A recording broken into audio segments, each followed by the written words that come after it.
This is the second Capricorn full moon of 2024, which screams a huge sigh of relief for letting go of something that you're happy you've transformed into a different part of your life. If you're excited to see what you are going to be letting go of and really happy that you're finishing up under this Capricorn full moon, make sure that you like, subscribe, and hit the notification bell so you are always up to date with what the stars have in store for you. If you're new here, hello, I am Maren. I make astrology videos and I also make music, and you can check out more exclusive astrology offerings and courses as well as my music linked all down below. You can find me, do all the things, please. First, we're going to get into the overall vibe of this full moon and what it means for everyone energetically, and then we will get into what it means for you based on your specific sign.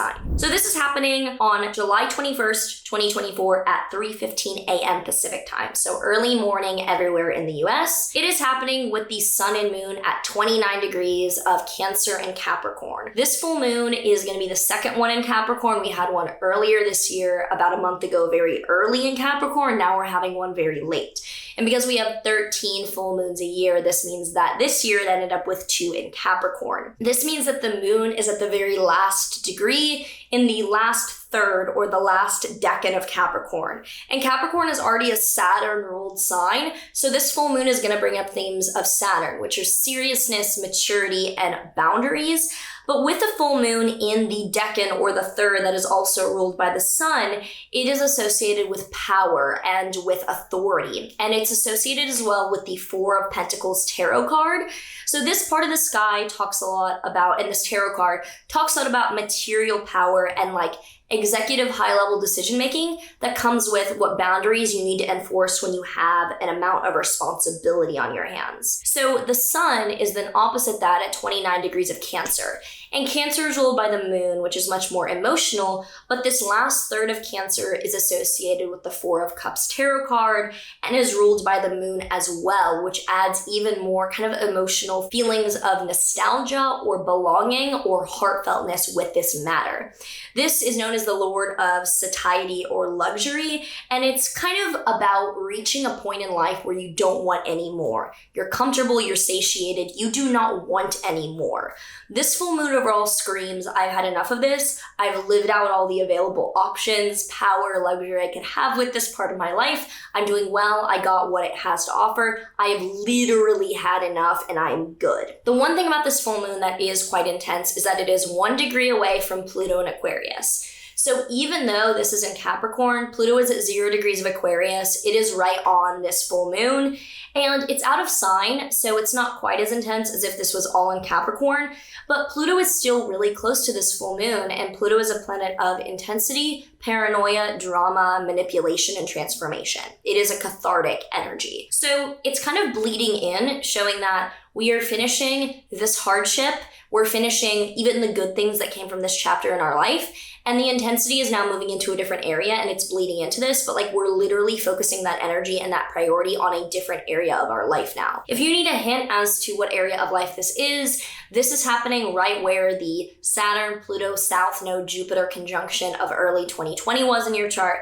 So if there was kind of a breakdown moment, late 2019 into early 2020 in your life in a particular area, I know for me it was in my first house of self. It was my identity, literally what I looked like and like my presentation and my me. This is going to be kind of a sigh of relief of finally letting go of any epilogue or any like act 2 kind of energy that's not bad whatsoever, but it's letting go of the entire story of what would have been challenging and activated, and that intensity is going elsewhere. The moon is going to be trine Uranus and Taurus pretty closely, showing a lot of activation of newer novel solutions and new ways of thinking about things. And Mars will be newly in Gemini, co-present with Jupiter, showing that the way that we're dealing with problems is more verbal, more optimistic, and more kind of like looking at the bright side, positive side of things.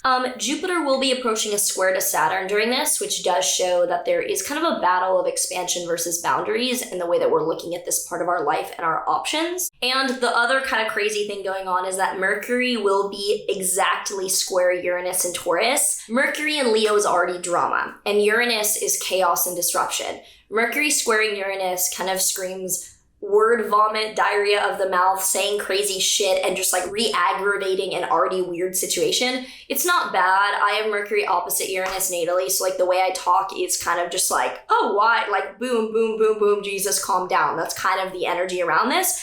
I think that a lot of things are going to be said around this that have nothing to do with the full moon, but people are going to be like, oh my god, full moon, craziness. But like the actual events of this full moon are rather peaceful, good riddance type energy, but the communication is wild regardless. So it's a good time to let go of whatever feels like you are so tired of this area of your life. It's not even a struggle anymore. There's no point in engaging. So if you have any thoughts or predictions around this full moon, let me know in a comment down below, and we will now get into what this means for each of the signs. So for Aries risings, this is in your 10th house of career. You are letting go of a long drawn out career chapter. Taurus risings, this is in your 9th house of long distance travel or higher education. You're probably leaving something to do with another country, travel, or education path. For Gemini risings, this is in your 8th house of investing or the occult. Most of you are probably getting rid of a financial chapter of dependency or owing something in your life. Some of you could be like banishing or doing something energetic to get rid of something in your life. For Cancer risings, this will be in your 7th house of committed relationships or partnerships. Could be a really just like ongoing relationship that needs to be cut out, or something energetic that needs to be dismissed contractually with another party. For Leo risings, this is in your 6th house of health or coworkers. Majority of you are probably finally like closing the door on a health issue or wellness related thing that you weren't really doing.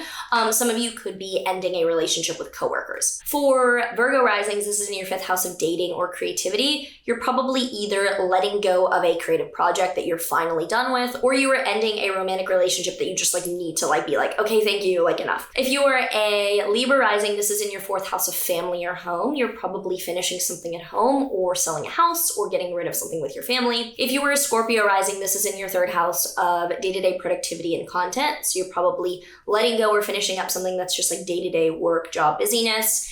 If you're a Sag rising, this is in your 2nd house of income, so you're probably letting go of something that drove income for you or selling something. If you are a Capricorn rising, this is in our 1st house of self, so we are having the spotlight on us and a lot of like breakthrough moments or attention or finally coming out of our shell about something. If you are an Aquarius rising, this will be in your 12th house of mental health, so it could be a mental health breakthrough, finally getting rid of an addiction or an affliction. And if you are a Pisces rising, it's in your 11th house of networking and friends, so you're probably having something end that is a membership or social related thing. And the tarot card that we have here for the full moon in Capricorn is the 6 of Swords. This one's pretty simple with the drawing. You see a guy crossing a river alone. This is your bridge to cross alone. You're gonna have to do it. You're gonna have to fucking do it. That's the kind of thing. It's like your bridge to cross alone kind of thing.